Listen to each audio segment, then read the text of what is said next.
Hi guys, I am your Giri sir and you are watching Be Master with Rudra Education।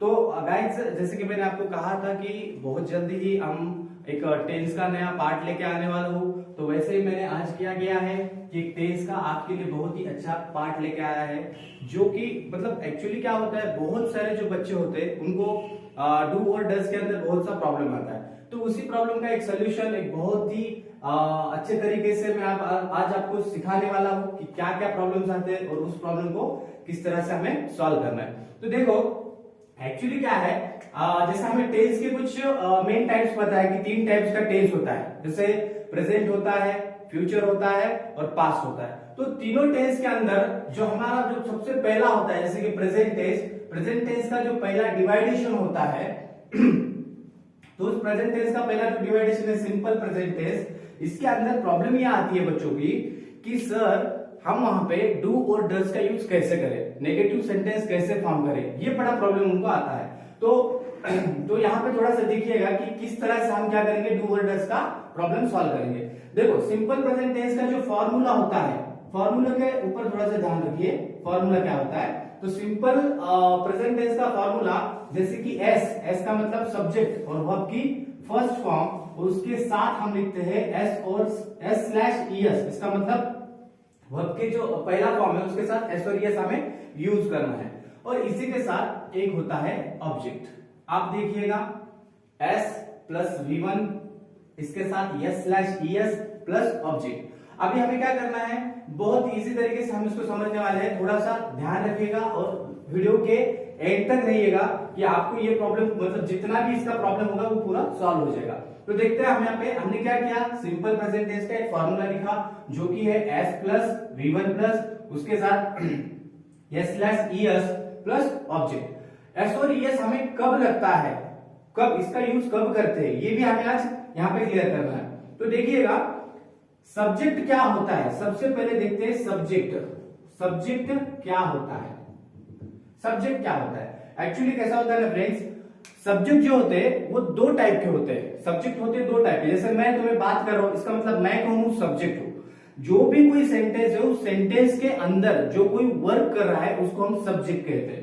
जैसे कि subject तो मैंने कहा है कि सब्जेक्ट कितने हैं, दो प्रकार के सब्जेक्ट होते हैं, एक होता है सिंगुलर सब्जेक्ट और एक होता है प्लूरल सब्जेक्ट। अब हमें यही देखना है कि सिंगुलर सब्जेक्ट कौन सा और प्लूरल कौन सा। जैसे अपने पास कोई भी ले सकते हो, आपके पास I, we, you, he, she, it, they, ये ऐसे बहुत सारे, या किसी का भी सिंगुलर नाम ले सकते हैं, प्लूरल नाम लिख सकते हैं, कोई नहीं, सब कुछ सब्जेक्ट के अंदर ही आ जाएंगे।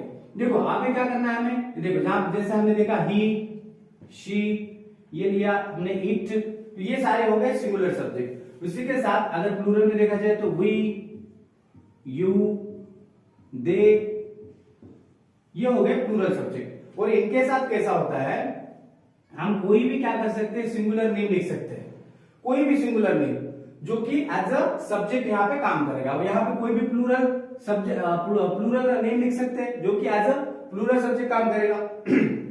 तो देखो ये चीजें अगर आपको क्लियर हो गई तो थोड़ा आप इसके आगे देखेंगे।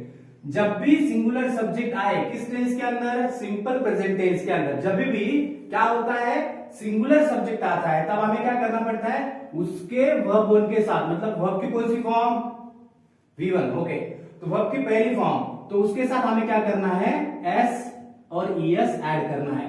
कब ऐड करना है, जब सिंगुलर सब्जेक्ट के साथ ही, बस सिंगुलर सब्जेक्ट के साथ जब हम V1 यूज करते हैं तब उस V1 को हमें s और es लगाना होता है। और यहाँ पे प्लूरल के साथ सिर्फ वर्ब की पहली फॉर्म, कोई s और es नहीं लगता है। तो यहां तक समझ में आया आपको।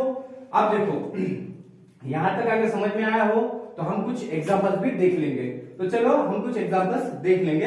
ओके, तो फ्रेंड जैसे कि अभी हमने देखा है कि किस तरह के सब्जेक्ट होते हैं, तो सब्जेक्ट अगर आपको समझ में आया है तो हम अभी कुछ एग्जांपल देखने वाले हैं। एग्जांपल क्या है, जैसे कि देखो यहाँ पे एग्जांपल क्या लिया मैंने, एक लिया ही प्लेज क्रिकेट और दूसरा लिया वी प्ले क्रिकेट। तो यहाँ पे तुम देख सकते हो कि ये जो ही है वो है सिंगुलर सब्जेक्ट और यहाँ पे जो वी है वो है प्लूरल सब्जेक्ट। तो मैंने तुम्हें जैसे कहा था कि जब भी कभी सिंपल प्रेजेंट टेंस के अंदर, कौन से सिंपल प्रेजेंट टेंस के अंदर सब्जेक्ट अगर सिंगुलर हो तो उसके वर्ब को हमें क्या लगाना है, एस और एस, जो कि हमने यहाँ पे एस लगाया है, मतलब प्ले को हमने एस लगाया तो प्लेस कर दिया।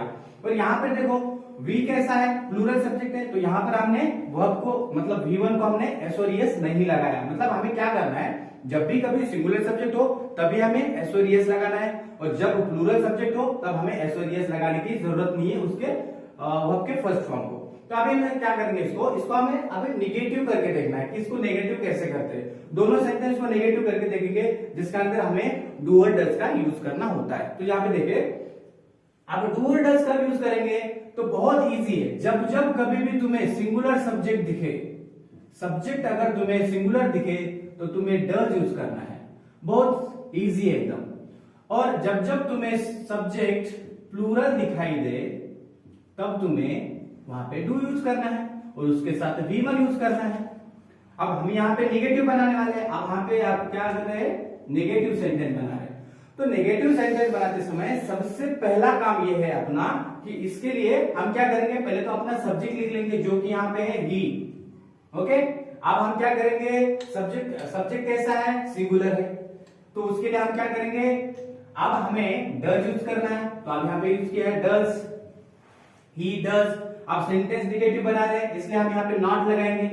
हम नॉट इस तरह से भी लगा सकते हैं, अगर इस तरह से नहीं लगाना है, इसको कॉन्ट्रैक्ट फॉर्म में लगाना है तो इसको कॉन्ट्रैक्ट फॉर्म में बड़ा इजी होता है। देखो कॉन्ट्रैक्ट फॉर्म में ये है अपना कॉन्ट्रैक्ट फॉर्म, इसको बोलते हैं कॉन्ट्रैक्ट फॉर्म। एन के ऊपर छोटा सा एपोस्ट्रोफी दिया और टी लिखा, इसका मतलब हो गया कॉन्ट्रैक्ट फॉर्म। डज के साथ नॉट आ गया, हो गया डजंट। ही डजंट, अभी प्ले का एस निकाल देना है हमें, क्योंकि हमने इस एस के बदले ही हमने यहाँ पे डज यूज किया है, तो ये यस निकल जाएगा, ये वाला यस निकल जाएगा।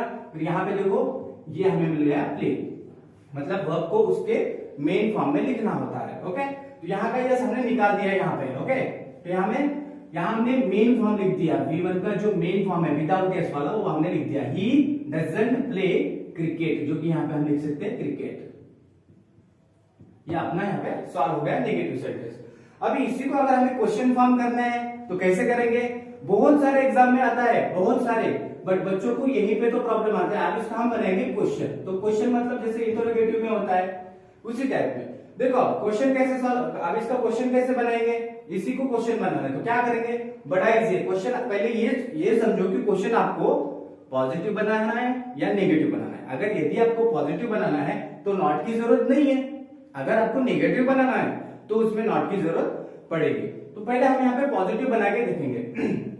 तो देखो क्या करना है हमें, जो हमने यहाँ पे हेल्पिंग वर्ब डज यूज किया है उसको हमें क्या करना है, सिंपली यहाँ पे ये जो क्रॉस वाला मेथड मैंने बना रहा है, ये देखिए क्रॉस वाला जो मेथड बना रहा हूं ना, तो उसके ऊपर फोकस करेगा। डज को मैंने क्या किया, यहाँ पे लिखा, ये देखो डज, ये DOES, यहाँ पे डज लिख दिया, और ये जो सब्जेक्ट है उसके बाद लिखा मैंने, ये देखो डज ही। आप क्या करना है, नॉट को तो नहीं लिखना है क्योंकि हमें सेंटेंस सॉरी क्वेश्चन बना रहे हैं, क्वेश्चन फॉर्म करते समय हम देख रहे हैं कि हमें नेगेटिव सेंटेंस नहीं फॉर्म करना है, हमें पॉजिटिवली उसको फॉर्म करना है, इसको इतना ही ध्यान में रखो। अब देखो डज ही, आप क्या करेंगे, डज ही वर्ब की पहली फॉर्म क्या है, play, does he play cricket, ये अपना क्वेश्चन फॉर्म हो गया, और यहाँ पे लास्ट में क्वेश्चन मार्क देना पड़ेगा। तो डज ही प्ले क्रिकेट, तो यहाँ पे ये हो गया। और इसका क्या फॉर्मूला है, फॉर्मूला बस यही है, helping verb plus subject plus verb की पहली फॉर्म प्लस ऑब्जेक्ट, ये हो गया अपना क्वेश्चन बनाने के लिए जो यूज करते हैं हम, ये वाला फॉर्मूला। इसी फॉर्मूले को हमने सिर्फ उल्टा बना दिया, कुछ भी नहीं है, सिर्फ इसमें ऐड हुआ है अपना हेल्पिंग वर्ब, बाकी सब सेम है। ओके, तो ये वाला समझ में आया। अब देखेंगे प्लूरल में क्या होता है। अब प्लूरल सब्जेक्ट में क्या होता है थोड़ा सा देखिएगा, सेम यही है, आप कर सकते हो क्या, आप भी करके देखिए, आपको आता है क्या। देखो अब मैं यहाँ पे बनाता हूँ, देखो कैसे बनाएंगे हम, वी प्ले क्रिकेट, हमें तो इतना पता है कि यहाँ पे जो सब्जेक्ट है वो प्लूरल है। अब इस प्लूरल सब्जेक्ट को हमें क्या करना है, नेगेटिव पहले फॉर्म करना है, तो नेगेटिव फॉर्म करते समय हम क्या करेंगे, बड़ा इजी है, क्या करेंगे, देखो हम यहाँ पे बनाएंगे, सबसे पहले सब्जेक्ट लिखेंगे। मैं तो लिखता हूं मैं कि यहाँ पे नेगेटिव बना रहा हूं आपके लिए, तो मैं यहाँ पे लिख दूंगा, आपको समझ में आए, मैं नेगेटिव क्वेश्चन फॉर्म कर रहा हूं, तो मैं यहाँ पे NEG, that mean negative sentence. तो देखो सबसे पहले सब्जेक्ट, ये आ गया वी। अब वी के लिए मैंने तुम्हें बोला है कि अगर यदि आपका सब्जेक्ट प्लूरल है तो उसके लिए क्या यूज करो, शाबाश, हेल्पिंग वर्ब यूज करना है कि नहीं, ये हेल्पिंग वर्ब है, तो यहाँ पे डू क्या करना है, डू यूज करना है, वी डू। अब नेगेटिव बनाना है इसलिए हमने ऐड किया नॉट। अब तुम इस तरह से भी डू नॉट भी लिख सकते हो, या कॉन्ट्रैक्ट फॉर्म में लिखना है तो इस तरह से डोंट भी लिख सकते हो। तो मैं यहाँ पे डोंट लिखूंगा क्योंकि ये होता है कॉन्ट्रैक्ट फॉर्म, आपको भी ऐसे ही लिखना है। ओके, वी डोंट, अब V1 की पहली फॉर्म क्या है, play, we don't play cricket, तो यहां पे आया, मैं यहां पे नीचे लिख देता हूं क्योंकि मेरे पास स्पेस थोड़ा कम है। तो वी डोंट प्ले क्रिकेट आया समझ में। अब हम इसको क्या करेंगे, क्वेश्चन फॉर्म करेंगे। तो देखो आप इसका क्वेश्चन फॉर्म करेंगे, यहाँ पे क्यों लिखा हो, यहाँ पे फॉर्म करके दिखाऊंगा आपको क्वेश्चन किस तरह से। तो देखो अब यहाँ क्या करना है, बहुत ही इजी तरीके से, सेम जैसे हमने यहाँ पे किया वैसे ही। सबसे पहले लेंगे हेल्पिंग वर्ब, तो यहाँ पे हेल्पिंग वर्ब कौन सा है, डू, क्योंकि हम जो क्वेश्चन फॉर्म कर रहे हैं वो पॉजिटिवली फॉर्म कर रहे हैं, नहीं ये नहीं कि निगेटिवली फॉर्म कर रहे हैं। तो देखो, तो पॉजिटिवली फॉर्म कर रहे हैं तो हम क्या करेंगे, नॉट को तो निकाल देंगे, तो अपने पास क्या है, डू, तो हम लिख देंगे डू। ओके, अब अपना सब्जेक्ट कौन है, we, do we. Okay, verb की पहली form play, do we play. अब ऑब्जेक्ट क्या है, क्रिकेट, क्रिकेट अपना ऑब्जेक्ट है, तो जो हमने यहाँ पे लिख लिया ये हुआ cricket, do we play cricket. अब लास्ट में यहाँ पे क्वेश्चन मार्क भी देना होता है, तो मैं थोड़ा सा यहाँ पे स्पेस बना लेता हूं। देखो अब ये हो गया अपना form, do we play cricket. तो यहाँ पे आपने देखो कितने अच्छे तरीके से आपने कंप्लीट किया है। सिंपल प्रेजेंट टेंस, छोटा सा फॉर्मूला, सब्जेक्ट प्लस वर्ब की फर्स्ट फॉर्म, उसके साथ एस और ईएस, एस स्लैश ईएस या एस और ईएस प्लस ऑब्जेक्ट। अभी देखो सिंगुलर सब्जेक्ट जैसे ही है, तो ही के लिए हमने यहाँ पे क्या किया था, प्ले के साथ यस लगाया था, और यहाँ पे प्लूरल के साथ वर्ब को हमने एस और ईएस नहीं लगाया है। तो इसी तरह से हमें डू और डोंट का, डू और डज का यूज करना है। तो क्या आपको समझ में आया? ओके, तो आप जितनी हो सके उतनी इनकी प्रैक्टिस करिएगा, और हमारे कमेंट बॉक्स में आप सबके जितने आपने फॉर्म किए उतने आप इसके अंदर भेजेगा। मैं आपको सबको वहां पे एज अ लाइव और एज अ वहां पे मैं रिप्लाई भी दूंगा आपको सबको। तो अगर समझ में आया तो चलो फिर अगले वीडियो में देखेंगे कि डिड का यूज कैसे करते हैं। तब तक के लिए बाय।